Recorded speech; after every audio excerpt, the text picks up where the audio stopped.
دہلی ہندوستان کا پایہ تخت ہے، وہیں پر حضرت خواجہ باقی باللہ کا مزار شریف ہے۔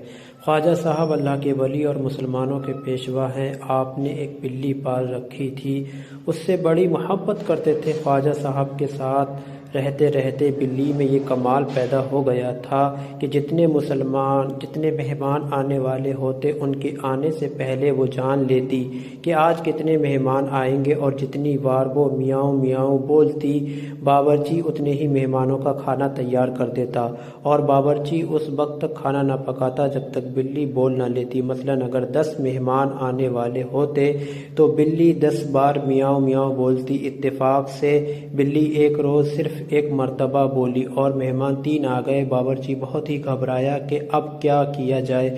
آج تو بلی نے دھوکہ دے دیا۔ ڈنڈا اٹھا کر بلی کو دوڑانا شروع کیا۔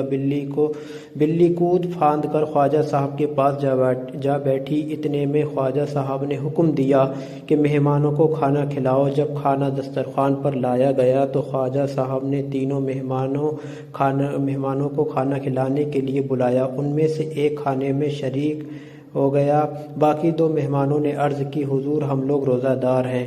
باورچی نہ تو جانتا تھا لیکن بلی یہ بھی جانتی تھی کہ مہمان تو 3 آئیں گے مگر کھانے والا ایک ہی ہوگا۔ اسی لیے بزرگوں نے کہا ہے کہ انسان کی اچھی صحبت انسان کو اچھا بنا دیتی ہے اور بری صحبت انسان کو برا بنا دیتی ہے۔